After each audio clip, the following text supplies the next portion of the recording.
This is NFL Daily. I am Tom Downey. Here's what's coming up on today's show. Justin Fields trade rumors. Yeah, somehow. Don't shoot the messenger. We'll explain.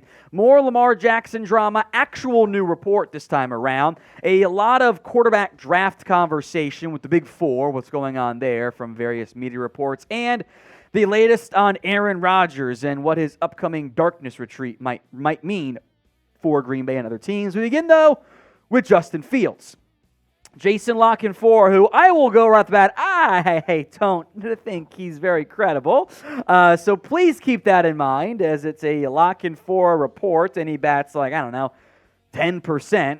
It's not exactly great there. He said today, multiple NFL GMs left the Senior Bowl thinking Fields would be traded. Now, why we're sending that out 2 weeks after the Senior Bowl, I don't really understand, but that's where we're at. ESPN also reported the Bears will do their homework on the top quarterbacks in this year's draft. Another way of saying they're doing the due diligence on that front. Fields took a step forward this year as the Bears quarterback. Less so as a passer, more so as a rusher where he was absolutely dynamic. And I would actually say I was a little bit worried about the body blows he took as the year went on. But as it relates to Fields, it's also fair to point out it's not like that receiving core and the offensive line were that great either. There's still plenty of room for Fields to show more things and become a better pure passer, but you do want mobility in the NFL.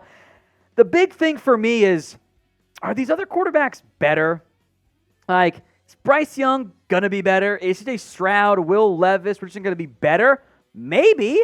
There's a possibility. I'd say your best bet is you pick one. There's a 50% chance he's as good as Justin Fields. At least I think the Bears think he will be this upcoming year. So it is perfectly fair, and frankly, it is correct to do the work on the quarterbacks. If you are the Bears organization, you have the number one overall pick. If you're not scouting and investigating every player you could potentially take there in round one, the big names, etc., you're not doing your job as an organization. That's an organizational failure to A, make sure that they're good enough for your team, and also have the knowledge of how valuable that pick should actually be in trade conversations there. In the end, I stick with Justin Fields. You have all these assets, number one overall picking, trade down, or take the best defensive player available, tons of cap space, build your roster around Fields.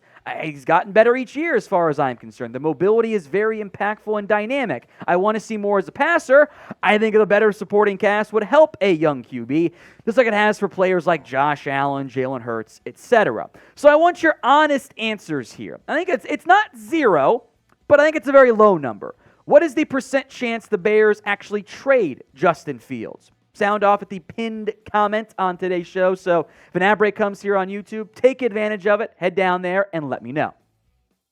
Another mobile, dynamic quarterback, Lamar Jackson here. Reports from The Score and from Jordan Schultz, their insider, was that Ravens offensive coordinator candidates, they eventually hired Todd Monken, by the way, did not have full assurances Lamar would be the Ravens quarterback in 2023. That is fairly significant as far as I'm concerned. The Ravens are probably going to franchise tag Lamar Jackson. The contract talks between these two sides have not been great. There's been reports from the big media boys, NFL Network, of, they get a big offer, they could go ahead and trade him. Lamar's numbers the past 2 years have not looked great, especially, or as good, I should say, to his, MVP caliber effort in the past.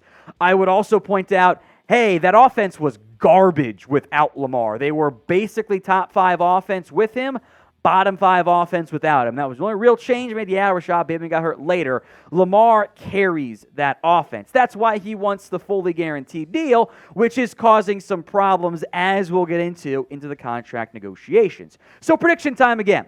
Will the Ravens trade Lamar Jackson? Y for yes, N for no. Sound off for me. Where else but in the comments. These days, every new potential hire can feel like a high-stakes wager for your small business, even if it's not on the same level as paying Lamar Jackson $200 and something million fully guaranteed. You want to be 100% certain, though, that you have access to the best qualified candidates available. That's why you have to check out LinkedIn Jobs. It helps you find the right people for your team faster and for free. We've hired some great people here at Chat Sports through LinkedIn Jobs, and highly recommend you do the same because it's super easy to create a free job post on LinkedIn Jobs. Add your job and purple hashtag hiring frame to your LinkedIn profile. Help to spread the word that you are hiring. Simple tools like screening questions make it easy to focus on candidates with just the right skills and experience so you can quickly prioritize who you'd like to interview and hire. That's a big reason why small businesses rate LinkedIn Jobs #1 in delivering quality hires versus leading competitors. LinkedIn Jobs helps you find the qualified candidates you want to talk to faster and for free.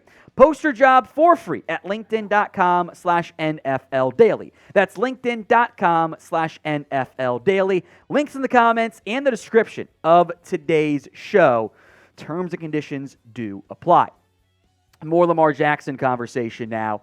The big sticking point is the fully guaranteed money, or really the practical guaranteed money, i.e. what you'll see teams do, just as a quick example here, is they'll have a roster bonus due 2 years from now that is not fully guaranteed, but it guarantees after this year. Or the base salary next year isn't fully guaranteed, but the way the contract is set up, it will become guaranteed because you can't cut him, you lose so much money that it's a practical, it's an essential guarantee there.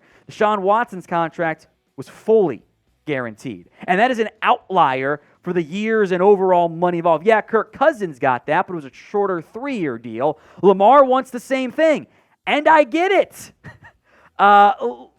Lamar has done more in his career than Deshaun Watson. He's got a great argument to demand that fully guaranteed contract, but the Ravens are hesitant, maybe because of the injuries in recent years, the running he does there. It's a question mark, I think, if they will do it. If they don't, I got to look at all the options, even though I would just pay Lamar myself.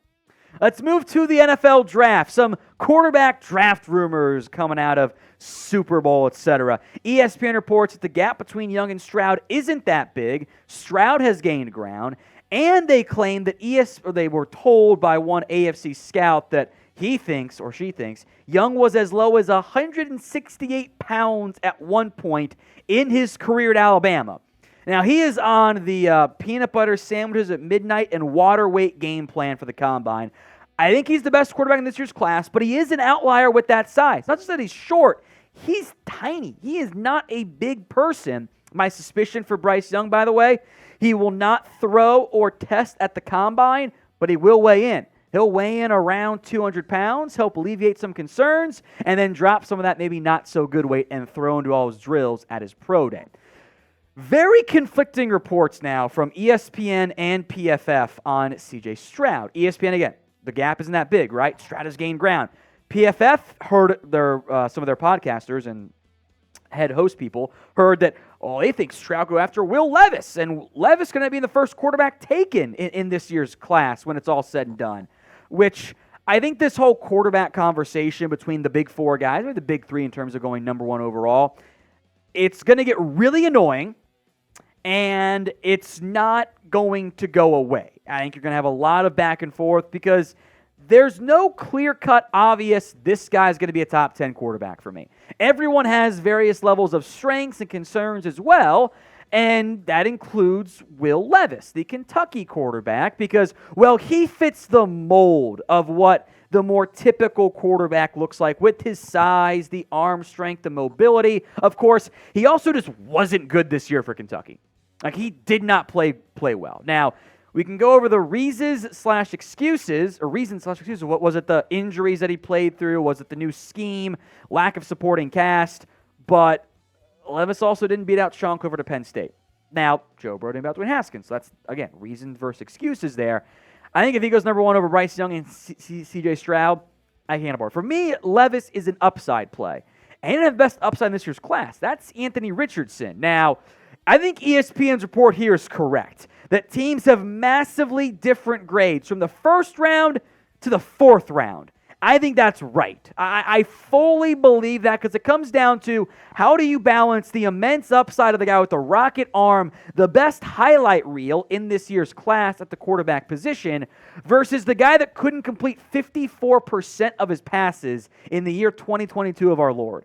Richardson's best stuff is better than any quarterback. His worst stuff is undrafted. You've got number 1 overall pick Cam Newton type stuff with the highlight reel. And then you've got undrafted, this guy has to go play a different position in terms of his low light reel, like Logan Thomas stuff. So where do you take him? Not number 1.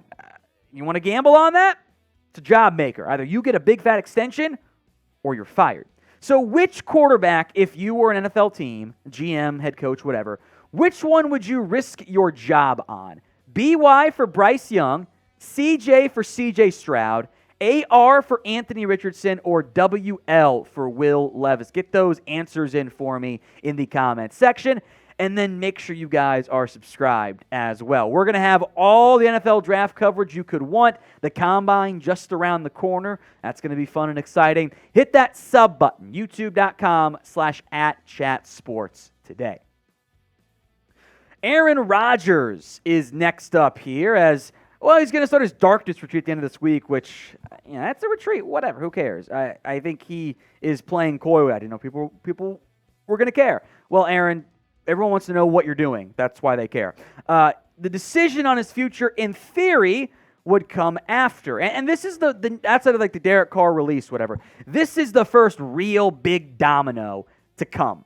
Where and what does Aaron Rodgers want to do? Once that is established, it's going to lead to a big-time trickle-down effect for every other quarterback who could be moved or traded, released, drafted, whatever. That's going to be the initial domino that falls. So prediction time. Where will Aaron Rodgers play in 2023? Green Bay is still a very viable option. It's far from the only one, though, because we're doing this again. More Rodgers trade rumors. Let me know in the comments. Long overview of various teams. Jets are the clear-cut favorite. They actually already reached out to Rodgers. Devontae Adams wants him in Vegas. Make no mistake. Other teams, Tennessee, Indy, Tampa, Saints, even the Patriots, and the Commanders should be all in, by the way. I don't know if they actually are, though, or at all. I think that's a big factor in terms of the two big teams, Jets, Raiders. Everyone else, we got to wait and see.